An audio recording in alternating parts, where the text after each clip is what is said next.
Setelah beberapa lama, Lo Feng tertawa dan memberikan cincin penyimpanan kepada Hong. Tim ini memiliki hampir 8.000 meter kubik kristal alam semesta. Kakak, tolong simpan ini. Setelah itu, Hong berkata, semakin banyak tim kecil yang kita temui, semakin baik. Lo Feng mengangguk. Dengan kristal alam semesta yang cukup, kita akan bisa membeli budak tingkat semesta. Dengan begitu, fondasi bumi kita akan menjadi sedikit lebih kokoh. Sekarang kita telah memiliki lebih dari 180.000 meter kubik. Lalu Dewa Petir berkata, ini adalah kekayaan yang sangat besar. Bahkan bagi keluarga Nulansan, ini masih merupakan sosok surgawi. Di dalam dunia itu benar-benar harta karun, kata pemimpin Hong. Kemudian Lo Feng berkata, apa yang kita peroleh sekarang hanyalah setetes air di lautan. Dibandingkan dengan Tuan Domain, kita sangat kurang. Karenanya kita semua harus terus bekerja keras. Benar, ini masih belum cukup. Dewa Petir tertawa. Tim Lo Feng merasa bahagia. Setelah itu melanjutkan perjalanan mereka menuju ke wilayah tengah. Ketika malam tiba, Lo Feng dan timnya akhirnya mencapai wilayah tengah. Saat ini kekayaan mereka telah meningkat menjadi lebih dari 190 meter kubik kristal alam semesta. Berapa banyak yang tewas di sini? Lo Feng dan timnya sangat terkejut di malam hari di tanah datar. Tepat di dalam area itu ada lebih dari 30 tubuh pria dan wanita. Penampilan mereka mirip dengan manusia binatang. Sementara yang lain seperti di bumi. Semuanya mati, tubuh mereka bahkan robek. Setelah itu Dewa Petir berkata, kakak ketiga, apa yang kamu katakan sebelumnya memang benar. Daerah tengah memang tempat pembunuhan massal. Kita sudah melihat ratusan mayat. Lo Feng pun berkata, wilayah tengah memiliki 99% kristal alam semesta di dunia dalam sebuah dunia. Oleh karena itu, pembunuhan di sini secara alami adalah yang paling gila. Jika kita ada di sini, kita akan membunuh juga, Hong berseru. Kelimanya sangat berhati-hati menuju lebih dekat ke bagian paling tengah. 1 jam kemudian, tim Lo Feng turun di tanah. Dari jauh, mereka melihat banyak sosok manusia. Lo Feng langsung mengambil teropong. Dia dengan jelas melihat banyak manusia hingga 100 km jauhnya. Dewa Petir juga memegang teropong. Sial, jumlahnya sekitar 1000. Lo Feng dan timnya dengan hati-hati menuju ke depan. Saat mereka semakin dekat, mereka mulai mendengar suara teriakan. Mereka telah menyadari ini dari kata-kata Mingyu sebelumnya. Setelah itu, Lo Feng dan kelompoknya terus mendengarkan. Tidak lama kemudian, Lo Feng berkata, yang mereka pedulikan adalah harta penting dalam dunia Tuan Sektor Kabu. Itu adalah harta karun yang nyata. Lalu Hong berkata, apa yang harus kita lakukan? Setelah itu, Lo Feng bersama Hong dan Dewa Petir menutup mata mereka dan kesadaran mereka memasuki jaringan alam semesta virtual. Di taman villa, Lo Feng bersama Hong dan Dewa Petir muncul. Ketiga keluarga mereka semuanya berkumpul. Lo Hua berdiri dan dia berkata, kakak, aku baru saja menemui sedikit masalah. Aku kehilangan sejumlah uang. Berapa banyak kerugianmu? Lo Feng duduk dengan santai. Lalu Lo Hua menjawab, sekitar 2 miliar dolar Ganwu. Sekarang aku masih memiliki lebih dari 3 miliar dolar Ganwu. Lo Feng pun berkata, akunmu telah menerima 4 dolar Ganwu. Itu semua untukmu. Kakak, kenapa kamu memberiku begitu banyak? Aku tidak bisa menjamin tidak ada kerugian. Lo Feng tersenyum dan dia berkata, ini hanya kerugian 30%. Lanjutkan dan investasikan. Setelah menyelesaikan percakapannya, Lo Feng bersama Hong dan Dewa Petir langsung menghubungi Heruo. Di layar, Heruo sangat bersemangat. Ada terlalu banyak kematian di dalam dunia, itu terlalu biadab. Heruo, apakah sekarang organisasi besar semuanya mengirim para penjelajah? Lo Feng bertanya. Lalu Heruo mengangguk. Kami Kastil Naga Utara bersama dengan Gedung Ratusan Harimau, Persekutuan Awan Hitam, dan 2 Tanah Suci semuanya mengirim para penjelajah untuk dapat mengumpulkan harta apapun. Apakah Gunung Tiga Kapak tidak mengirim siapapun untuk masuk? Dewa Petir bertanya. Kemudian Heruo menjelaskan, Gunung Tiga Kapak berada di 3 organisasi lainnya. Mereka dikenal sebagai pemimpin dari 4 organisasi. Lo Feng, saat ini kami sebagian besar sudah memastikan lokasi harta karun itu. Kalian semua harus bergabung dengan Kastil Naga Utara kami. Tenang saja, itu hanya untuk sementara. Kalian semua yakin di mana harta karun itu disembunyikan? Lo Feng dan Dewa Petir berkata hampir bersamaan. Heruo mengangguk. Kami memiliki kapasitas 90% di mana itu tersembunyi. Sekarang ini sedang diawasi oleh 5 sisi. Jika kamu tidak bergabung dengan salah satu dari 5 sisi kami, kamu tidak akan memiliki kesempatan untuk mendapatkannya. Lo Feng dan 2 lainnya mengangguk. Mereka bertukar pandang dan mengambil keputusan. Lo Feng dan timnya untuk sementara bergabung dengan Kastil Naga Utara. Seluruh wilayah tengah telah dipecah menjadi 5 bagian besar. Pada saat ini, Lo Feng dan timnya sedang berbicara dengan orang-orang di Kastil Naga Utara. Jadi, kalian semua yang menyelamatkan kedua juniorku. Terima kasih, aku masih punya masalah penting yang harus aku selesaikan. Aku akan menyuruh Heruo untuk menemani kalian semua. Senior Kasian Lu tersenyum saat dia pergi. Lo Feng bersama Hong dan Dewa Petir saling bertukar pandang. Jelas, orang ini tidak terlalu peduli tentang mereka. Hanya untuk menghormati Heruo, dia datang untuk menyapa. Seniorku memang seperti itu, tolong jangan pedulikan dia, Heruo menjelaskan.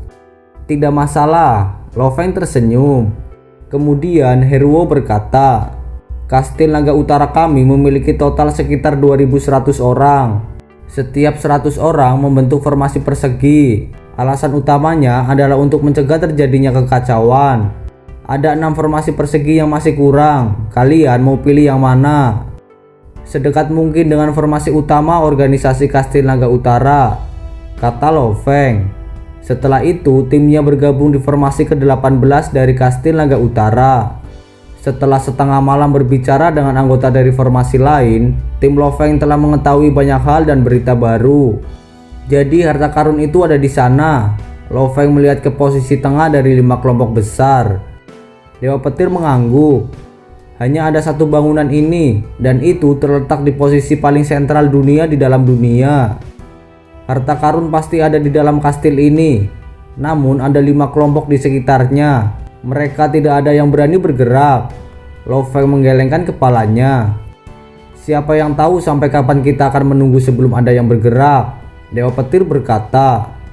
Di sampingnya Lo Feng berkata, dari wilayah terluar dunia dalam dunia ke wilayah tengah masih akan memakan waktu sekitar 7 hari lagi.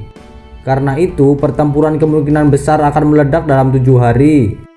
Prediksi Lo Feng tidak salah. Pada hari ketiga bergabung dengan Kastil Naga Utara, insiden besar terjadi. Bola cahaya putih melayang di udara. Langit dipenuhi sosok hitam yang tiba-tiba terbang menuju 5 kelompok dari jauh. Kelompok Lo Feng semuanya melihat ke langit. Mereka melihat 600 manusia dari satu kekuatan. 5 kelompok itu lebih dari 10.000 penjelajah. Semuanya membungkuk dengan hormat. Sekitar 600 orang di udara terdapat satu pemuda yang berkata, Aku pangeran ke-9 dari Kekaisaran Brolin. Aku di sini untuk mengambil harta karun itu. Siapapun yang menantangku akan mati. Seluruh kelompok terdiam. Di antara kerumunan, Lo Feng memandang tinggi ke arah pangeran ke-9 dan dia berkata di dalam hatinya, pangeran ini tidak muncul pada awalnya dan sekarang pada saat yang paling kritis dia muncul. Dalam waktu singkat dia meningkatkan kekuatan Gunung Naga Hitam dengan banyak. Dia membuat 4 kelompok lainnya tidak dapat melakukan apapun. Tidak lama kemudian seorang pemuda melihat ke arah pangeran itu dan dia berkata, Pangeran ke-9 yang mulia, harta karun di dalam dunia ini untukmu, tetapi hanya satu orang untuk mengambil semuanya. Tiba-tiba cahaya putih menembus ke arah kepala pemuda itu dan dia langsung hancur. Semua orang tercengang, mereka mengerti apa yang baru saja terjadi. Pada saat itu, sinar laser membunuh pemimpin gedung 100 harimau. Di belakang pangeran itu ada 9 pengawal yang semuanya memegang senjata meriam laser tingkat C2. Dan setelah itu pangeran ke-9 berkata, kali ini aku datang ke dunia petir untuk mengikuti ujian. Aku yakin tidak ada orang lain yang ingin menghalangiku. Setelah itu pangeran ke-9 mengambil alih 600 orang dan pasukan besar Gunung Naga Hitam dan menuju kastil. 4 kelompok lainnya mengikuti di belakangnya. Lo Feng dan timnya hanya bisa menonton. Pangeran ke-9 mengangkat tangannya. Pasukan dari Tanah Suci Gunung Naga Hitam berhenti. Keempat kelompok lainnya juga ikut berhenti. Pangeran Brolin membawa 9 pengawalnya dan menuju ke kastil. Dan 2 pengawal berjalan ke pintu dan dengan paksa membukanya. Kilatan listrik dengan ganas keluar dari dalam kastil. Sejumlah besar petir mengelilingi seluruh kastil. Dalam sekejap, pengawal itu tidak bisa mundur sama sekali. Tiba-tiba pengawal itu menjadi abu, yang tersisa hanyalah armor yang terbakar. Pemandangan ini menyebabkan lebih dari 10.000 penjelajah terkejut. Dalam sekejap, seluruh kastil diliputi oleh listrik. Itu adalah harta karun di dalam dunia. Pangeran Brolin mengerutkan alisnya. Lalu seorang pengawal wanita berkata, "Yang mulia, saat ini kita memiliki keuntungan mutlak. Kita akan mengamati ini secara perlahan. Harta karun ini pasti akan menjadi milikmu." Pangeran Brolin memandang ke depan dengan serius. Kastil kuno yang tinggi itu diselimuti oleh guntur. Suara gemuruh terdengar. Pintu-pintu besar kastil mulai terbuka perlahan. Di antara kerumunan, Dewa Petir melihat dari jauh ke kastil yang sangat besar. Harta karunnya akan segera diambil. "Bagaimanapun tidak ada yang tersisa untuk kita," kata pemimpin Hong. Lo Feng tertawa. "Yang mulia, dari Kekaisaran Gunung Naga Hitam dan juga senjata laser tingkat C2, kita hanya akan menonton acaranya. Kastil yang sepenuhnya terbuka, tidak ada yang berani masuk terlebih dahulu." Pangeran ke-9 hanya memandangnya. Tidak lama kemudian, listrik dan kilat dengan cepat menghilang dari kastil. Namun kastil tua dan kuno itu tampaknya telah dirubah dan terlihat benar-benar baru. Sebuah suara bergema dari kastil. Seluruh kastil menyala dengan sangat cepat menelan seluruh kastil. Tawa riang bergema di seluruh tempat. "Selamat datang semuanya. Aku telah menunggu lebih dari 10 juta tahun untuk hari ini." Lebih dari 10.000 penjelajah semuanya terkejut. Jangan bilang kalau pencipta dunia ini tidak mati. Di atas kastil berkas cahaya berkumpul, akhirnya membentuk sosok manusia virtual. Itu adalah pria tua berkulit putih. Dia mengamati lebih dari 10.000 orang. Ini membuat para penjelajah terkejut. "Bajingan kecil, kalian telah datang ke sini. Apakah kalian ingin mendapatkan harta karun di dunia ini?" Orang tua berjanggut putih tersenyum saat dia menatap ke bawah. "Benar, tuanku memang meletakkan harta karunnya di sini. Dan aku yang menjaganya." Orang tua itu menunjuk ke sampingnya. Layar besar segera muncul. Di atasnya ada banyak gambar harta karun yang berbeda. Dan di wilayah paling tengah ada bola kristal berwarna-warni yang aneh. Itu adalah bola kristal warisan. Pemimpin kelompok lainnya sangat bersemangat. Orang tua itu kemudian berkata, "Tuanku memiliki 312 harta karun. Ada 68 harta karun yang berbeda." Semua orang menatap tajam ke layar. Lo Feng dan timnya juga bersemangat. Suara babata bergema di benak Lo Feng. "Tuan sektor ini pasti memperoleh warisan dari makhluk abadi. Ini berarti seluruh teknik rahasia telah dipecahkan." Dan harta karun nomor 3, yaitu ramuan evolusi garis keturunan yang dapat mencapai tuan domain pada saat dewasa. Dan juga harta karun ke-9, yaitu buah kehidupan. Jika tuan sektor mengalami luka berat dan menggunakannya, dia akan pulih sepenuhnya. Bagi tuan sektor, ini bisa berarti satu kehidupan lagi. Dia sangat kaya sebanding dengan makhluk abadi yang lebih miskin. Di atas kastil, lelaki tua itu menunjuk ke layar. "Sudahkah kalian melihat cukup dekat? Ini adalah harta karun yang ditinggalkan tuanku." Di antara kerumunan, Lo Feng melihat layar yang terbentuk dari cahaya. Di atasnya ada 68 jenis harta karun surgawi. Ini menyebabkan rasa keserakahan yang kuat tumbuh di dalam dirinya. Sayang sekali, tidak ada yang berani bertarung dengan Pangeran ke-9. Jika keadaan tidak kacau, kita hanya bisa duduk diam dan menonton. Tatapan Lo Feng melihat Pangeran ke-9. Orang tua berjanggut putih itu tertawa tanpa beban. "Kalian hanya perlu mendapatkan batu petir untuk menukarnya. Setiap harta karun di sini bisa ditukar dengan batu petir. Lihat, ini adalah detail harga dari setiap harta karun." Tiba-tiba layar di sampingnya sedikit berubah. Nomor 1 yaitu 3 rekening. Setiap rekening dihargai 10 juta petir. Nomor 2 rekening Bank Guru, membutuhkan 8 juta petir. Nomor 3 adalah ramuan evolusi garis keturunan Tuan Domain. Setiap porsi dihargai 3 juta petir. Nomor 9 yaitu 3 buah kehidupan, masing-masing dihargai 800.000 petir. Nomor 32 adalah 3 buah meriam, masing-masing seharga 210.000 petir. Nomor 68 adalah senjata energi genetik roda api level 5. Setiap satu bagian dihargai 100.000 batu petir. Seluruh daftar membuat semua orang melompat dalam kegilaan. Di atas kastil, lelaki tua berjanggut putih itu tersenyum. Petir adalah nama yang kuberikan padanya. Jenis batu ini adalah batu khusus yang hanya ditemukan di dunia dalam dunia. Perhatikan baik-baik, ini badai petir. Gambar badai petir muncul di layar. Secara bersamaan, sejumlah besar detail memperkenalkan batu itu. Lebih dari 10.000 penjelajah terdiam, dengan hati-hati memeriksa kemunculan badai petir. Pria tua berjanggut putih itu melambaikan tangannya, dan sebuah peta muncul di layar. Ini adalah peta dunia yang disederhanakan di dalam dunia. Badai petir dipisahkan menjadi 26 wilayah di peta ini. Begitulah lokasinya. Jika kalian menginginkan harta karun itu, ambillah semua resikonya. Aku akan berada di kastil menunggu kalian semua. Gambar cahaya pria tua berjanggut putih menghilang. Di atas kastil hanya layar besar yang tersisa. Lo Feng merasakan kegembiraan. Suara Babata berkata di pikirannya. Dari cara dia berbicara dan memberi isyarat, orang ini pasti telah berevolusi menjadi AI yang hidup. Setelah sekian lama menyendiri, lelaki tua berjanggut putih ini pasti sudah gila. Babata, siapa peduli dia gila atau tidak, selama kita bisa menukar harta karunnya, kata Lo Feng. Dimengerti, aku jarang bertemu dengan AI hidup lainnya, jadi aku hanya sedikit terkejut, kata Babata. Pemimpin kota Naga Utara berteriak keras. Dia dengan cepat membagi tim. Semua penjelajah, jika kalian ingin meninggalkan dunia petir hidup-hidup, tolong bantu kami. Di bawah kastil, 5 kelompok besar dengan cepat memulai tindakan mereka. Di setiap tim terdapat 300 orang. Mereka dengan cepat menuju segala arah. Pertarungan untuk mendapatkan batu badai petir telah dimulai. Lo Feng dan timnya telah bergabung di formasi ke-18 kota Naga Utara.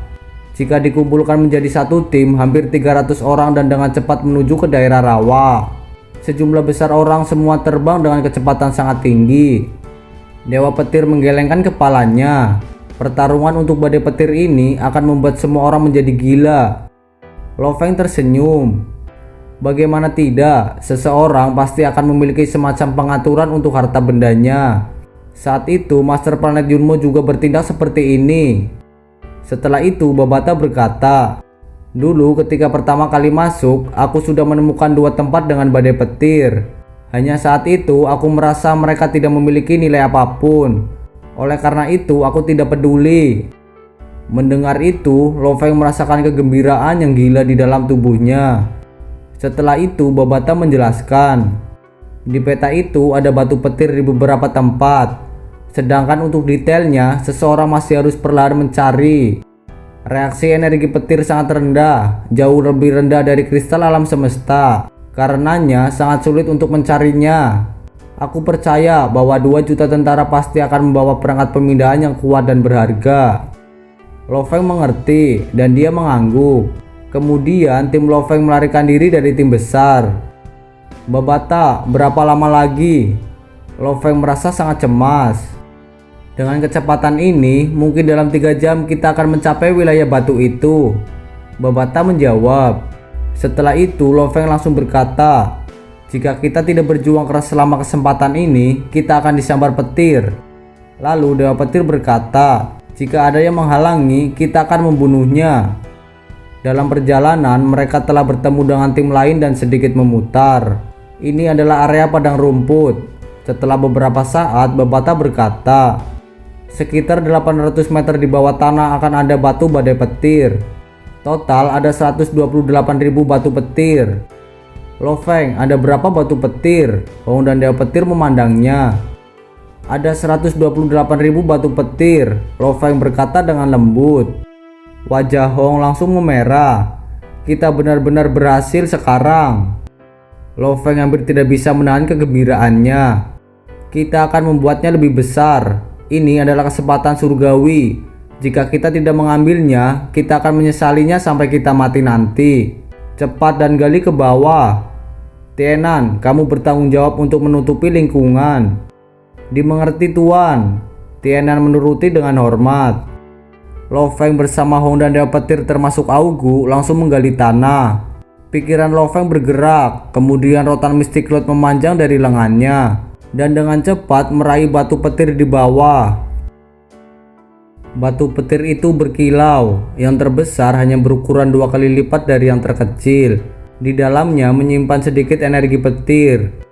Hal ini menyebabkan Lo Feng menduga bahwa batu-batu ini mungkin dipalsukan ketika dunia di dalam dunia pertama kali dibuka. Pekerjaan untuk mendapatkan batu petir ini membutuhkan cukup banyak waktu. Di dalam gua bawah tanah, Dewa Petir berkata. Lalu Lo Feng menjawab, kita memiliki pohon rotan Mystic Cloud, jadi sedikit lebih cepat. Lo Feng dan timnya menunggu dengan sabar di gua bawah tanah, membiarkan rotan Mystic Cloud untuk melakukan semua pekerjaan. 2 jam kemudian, semua selesai. Lo Feng sangat bersemangat. Dia tidak bisa menahan diri untuk tidak menggosok rotan Mystic Cloud yang melilit lengannya. Beberapa hari ini, kami sangat membutuhkan bantuanmu. Lo Feng melemparkan kristal muya ke pohon rotan Mystic Cloud, dan pohon itu bergerak dengan penuh semangat. Sejak evolusi pertama, dia sudah mengenali Lo Feng sebagai pemiliknya. Lo Feng membalik tangannya, petir muncul di dalamnya. Ini adalah batu yang sangat berkilau. Dewa Petir mengambilnya dengan rasa ingin tahu. Setelah itu, kelimanya dengan cepat mencapai permukaan. Lo Feng, badai petir di daerah ini mungkin telah dipisahkan lebih dari 20 km dari sini. Kamu harus melihat-lihat lebih banyak. Suara Babata bergema di benaknya. Dimengerti. Lo Feng dan timnya mulai mencari dengan cepat di daerah sekitarnya. Setelah beberapa saat mereka mencari, Babata berteriak dengan semangat. Kita telah berhasil. Lo Feng, daerah ini sebenarnya memiliki 160.000 batu petir. Kemudian kelimanya dengan cepat menembus ke tanah. Mengandalkan rotan Mystic Cloud, mereka mulai mengumpulkan batu petir dengan cepat. Untungnya tempat ini sangat jauh dari wilayah pusat. Jadi sebagian besar dari 10.000 penjelajah jauh dari posisi mereka. Kali ini butuh sekitar 8 jam sebelum semua batu petir digali dan tidak ada yang tersisa. Setelah itu Dewa Petir bertanya, kakak ketiga, berapa banyak batu petir yang kita miliki? Jumlah total saat ini kita telah mendapatkan 368.000 batu petir. Lo Feng tersenyum bahagia. Hanya di area ini saja kita telah mencapai sukses besar. Hong tertawa. Pahami waktu dan pergi ke tempat berikutnya, kata Lo Feng. Benar, kita harus cepat ke tempat berikutnya. Mata Dewa Petir bersinar. Setelah itu, Lo Feng dan timnya terus terbang. 38 jam kemudian mereka telah sampai di tempat kedua di wilayah pegunungan. Sebuah tim dengan jumlah besar tersebar di wilayah ini. Saat ini tim Lo Feng bersembunyi di permukaan. Kemudian Hong berkata, ini adalah masalah besar. Setelah itu Lo Feng berkata dengan cemas, 2 juta tentara yang kuat telah datang. Cepat, lanjutkan jalan memutar. Lo Feng dan timnya dengan cepat terbang. Setelah terbang beberapa ribu kilometer, mereka akhirnya mencapai tempat penggalian kedua. Kemudian Lo Feng berkata, mereka belum menggali di sini. Mari mulailah menggali. Kelimanya dengan cepat menggali ke bawah tanah. Tienan bertugas menutupi lubang masuk di belakang. Di area 20 km ini ada 210.000 batu petir, kata Babata. Lo Feng tidak ragu-ragu. Dengan pikirannya, rotan Mystic Cloud langsung memanjang dan dengan cepat menggali. Babata bertugas mengarahkan mereka. Setelah menggali lebih dari 3 jam, rotan Mystic Cloud menyusut dan kembali ke kulit Lo Feng. Kelimanya dengan hati-hati keluar dari bawah tanah dan mulai lagi pencarian mereka. Area selanjutnya ada 198.000 batu petir. Lo Feng dengan cepat memerintahkan. Pada saat ini, sebuah tim kecil akhirnya menuju ke daerah di mana Lo Feng dan timnya sedang menggali. Lo Feng, cepat, ada yang menggali di sini. Suara Babata bergema di benaknya.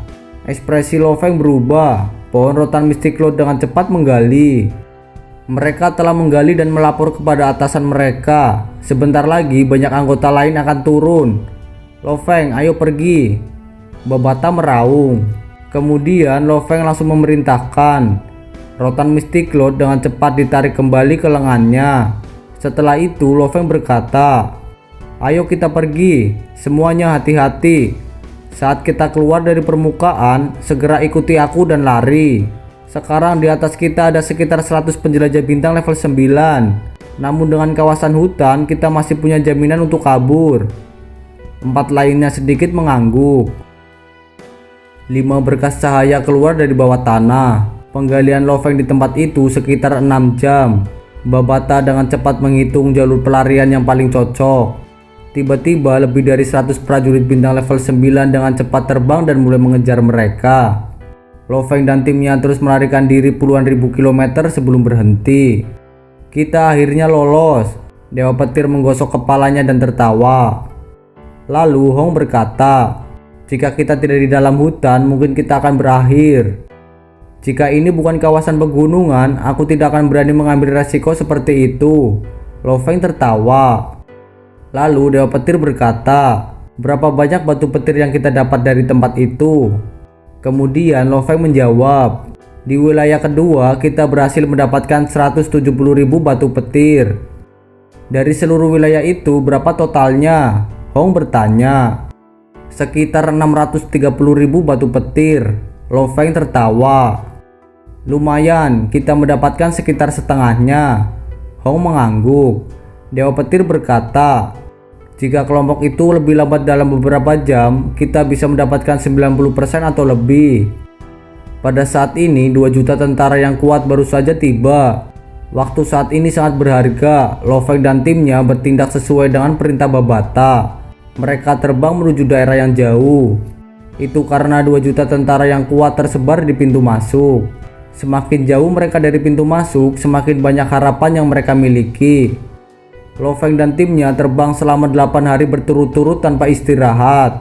Akhirnya berhenti untuk makan sepotong daging. Kemudian Lo Feng berkata, 2 juta tentara seharusnya telah menduduki semua wilayah di dunia ini.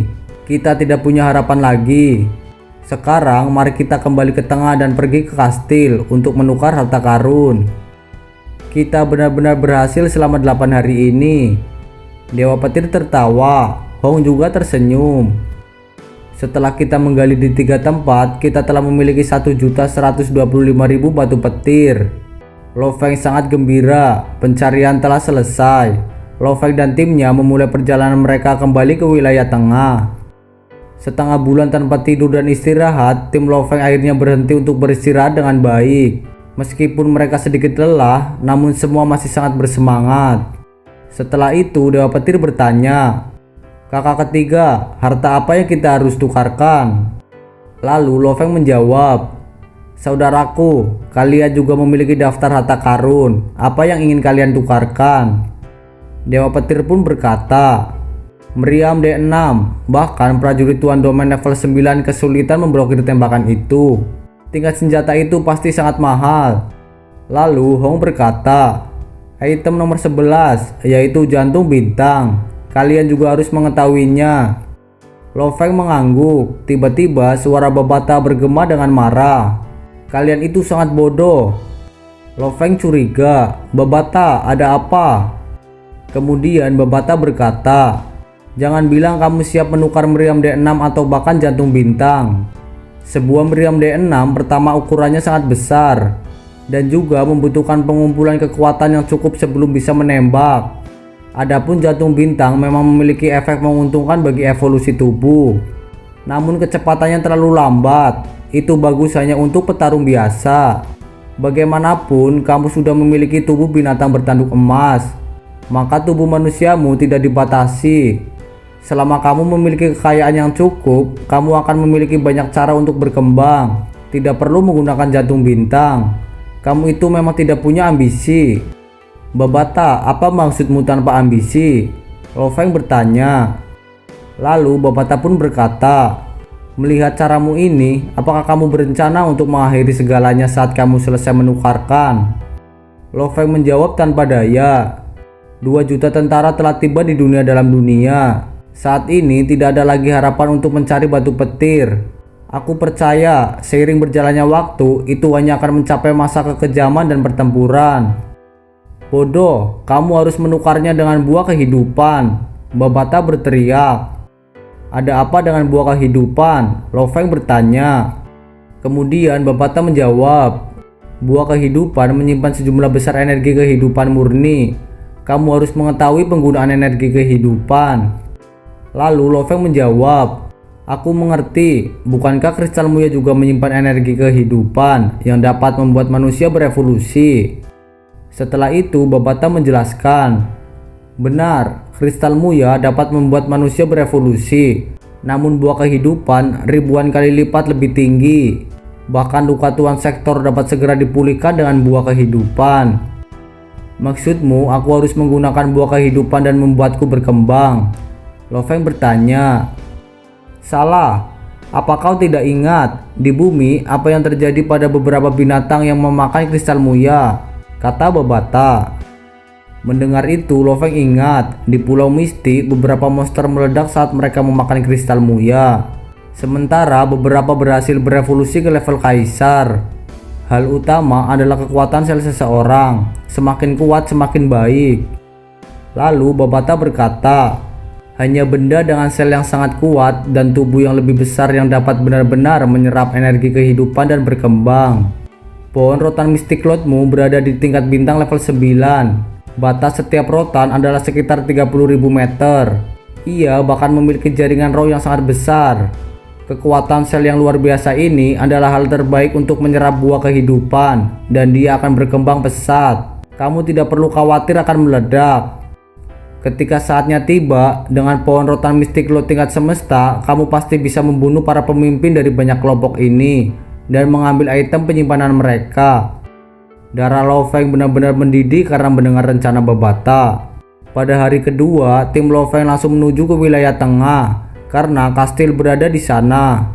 Dari kejauhan, sejumlah besar penjelajah tingkat bintang berkumpul di kastil. Sepertinya menukarkan harta tidak akan semudah itu, kata Dewa Petir.